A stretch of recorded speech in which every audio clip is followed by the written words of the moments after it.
Como o feminismo analisa o fenômeno Neymar?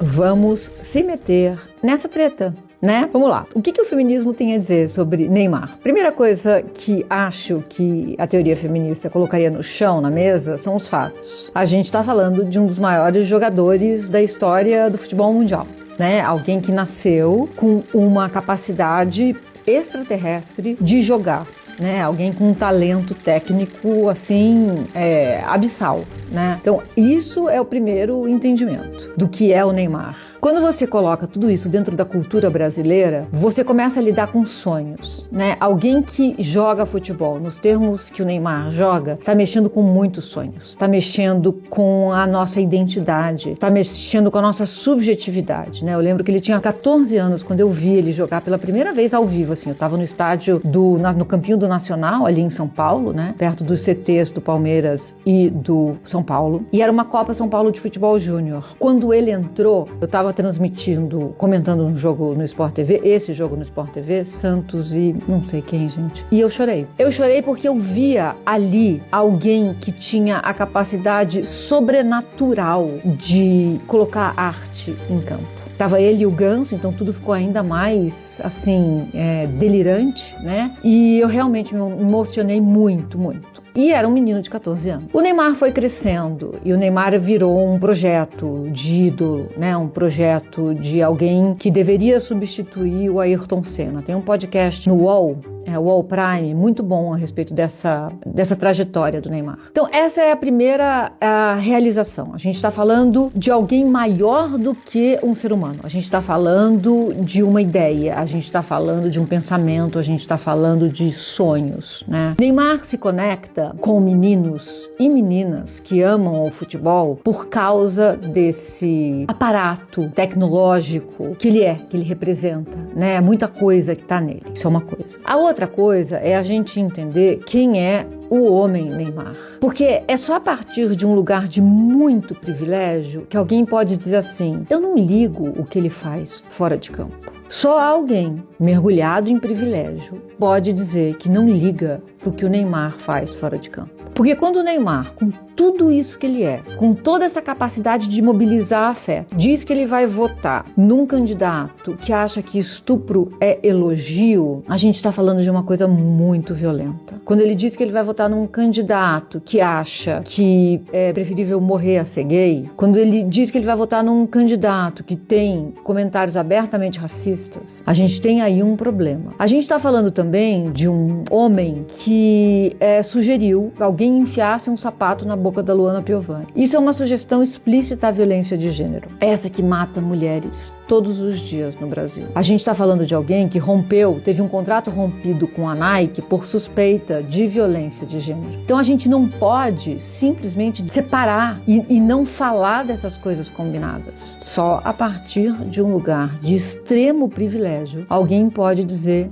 tanto faz o que ele é fora de campo. O que me importa é o que ele é dentro de campo. E aí, mais uma camada nessa história, usando as lentes do feminismo. O Neymar é um menino que não cresceu, né? Ele brinca de carrinho de Batman, ele tem roupa do Batman, ele mandou construir um carro de milhões do Batman, ele tem muitas coisas de super-heróis. Não é só ele, né, gente? Então, o que o feminismo diz é: a quem é dado o direito de jamais amadurecer? Não as mulheres. Não as mulheres, porque outro dia a gente viu que mulheres que tinham bebês reborn, ou seja, que brincavam de boneca mesmo sendo mais velhas, elas foram achincalhadas. Mas o homem maduro que joga videogame, gente, isso é da vida. O homem executivo que dá uma entrevista com um bonequinho da Marvel atrás dele, gente, é assim. Então, mais uma camada. Uma outra camada. O Neymar é alguém conhecido por trair em série as suas mulheres. Se ele tivesse dentro de relacionamentos abertos, tá tudo certo, né? Mas até onde a gente sabe, não é o caso. E aí a gente está falando de uma outra camada. A quem é dado o direito de trair sem correr o risco de morrer? A gente aprende nessa sociedade que homens podem trair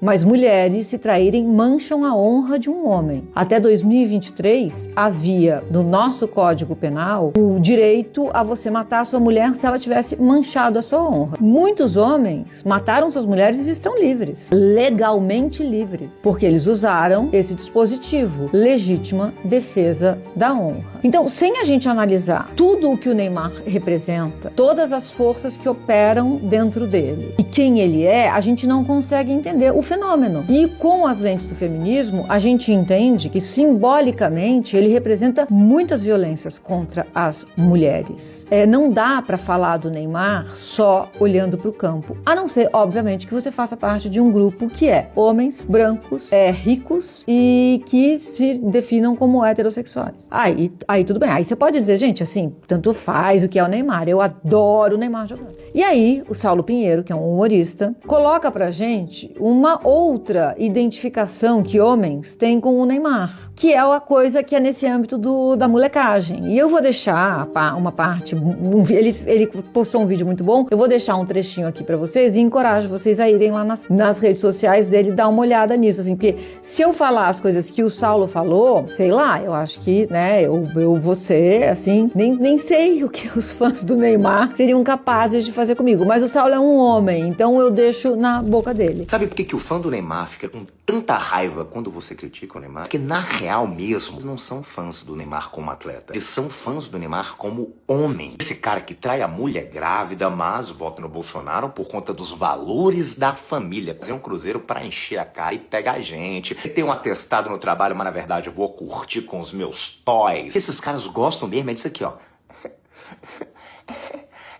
Seja lá o que isso signifique. Uma criança ter o Neymar como ídolo, eu até entendo. Agora um cara com 35 anos mais, um adulto funcional. Tá, e às vezes esse deve ser o problema. É sobre futebol, né? A gente sabe, mas vocês nunca vão admitir. É isso, gente. Assim, o feminismo em que eu acredito, ele não vai olhar pro Neymar só como uma coisa ou só como outra coisa. E tem mais uma camada. Mais uma camada. O Neymar é produto de uma sociedade. Como diz um filósofo espanhol que se chama Ortega y Gasset, eu sou eu e minhas circunstâncias. A gente não pode tirar a responsabilidade da sociedade que produz homens que podem agir como meninos. Homens que podem dar um tapa no rosto de um colega de trabalho e ser convocado. A nenhuma mulher é dado o direito de ser tão violenta assim e seguir idolatrada. Então, tudo isso a gente analisa. Se você chegou até aqui, meu nome é Mili Lacombe, eu sou escritora, jornalista, cronista, roteirista e feminista. Nesse canal, a gente analisa os acontecimentos do dia a dia usando todas as ferramentas do feminismo. É isso aí, gente. A gente se vê toda quinta-feira. Eu coloco esse quadro aqui, que eu chamo de Em Contexto, mas tem uma programação semanal nesse canal, tá bom? E dá uma olhada aqui no Linktree, porque a gente também tem curso, tem um clube para a gente se unir e falar, estudar mais o feminismo. É isso aí. A gente se vê já por aqui.